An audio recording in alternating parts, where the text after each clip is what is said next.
And when you look at history, you find that this individual called Mithra was born on December 25th. His day of the week was the 7th day of the week, that we still call Sunday. He was supposed to be the son of the sun god himself, and they had a special sacrament made up of bread and wine, and they would make this drink during this time, and supposedly he died for the sins of the people. Sounds familiar, doesn't it? But when you try to find Mithra or Mithras in the encyclopedias, they, through state intervention, erased the name. Why is this? That is because after the time of Jesus, Isa alayhi salam, when his followers, when the message began to spread, and they went north, and you'll see within historical writings that Barnabas, one of his disciples, met a man named Saul or Paul, who later called himself Paul. Paul said he saw Jesus on the Damascus road, and he went to the disciples, but the disciples turned against Paul. Only Barnabas stayed with him. But when Paul and Barnabas went into Greece, Barnabas left him. Now, what is the reason why they all left him? What are the concepts coming through Paul?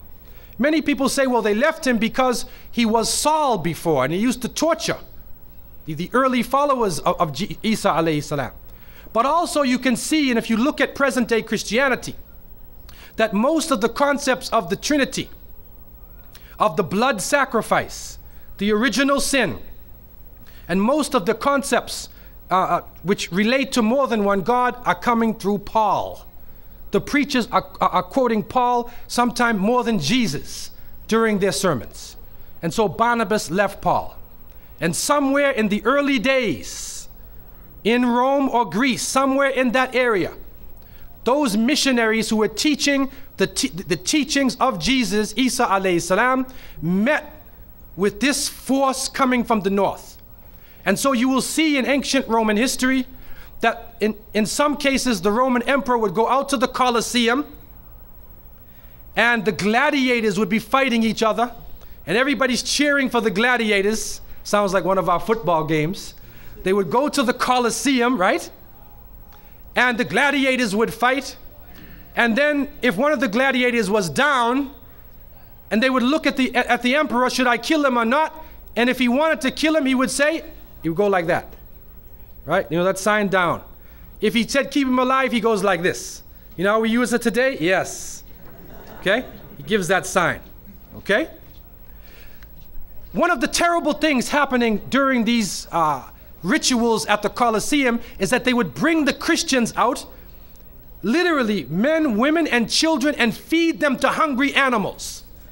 They would take a hyena or a wolf or a lion and get it hungry and crazy and beat it and throw raw meat at it and then send it out on the people, and they would literally cheer and watch as the animal ripped the bodies apart.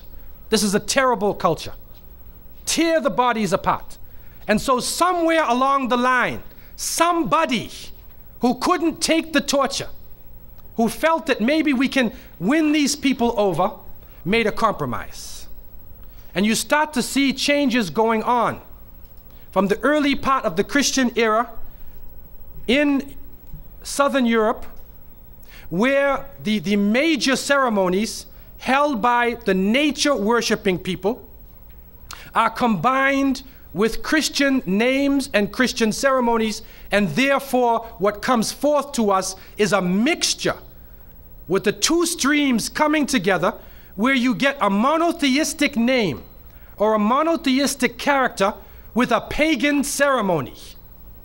And so the mixture of this together is what is giving us the present day holidays that we see.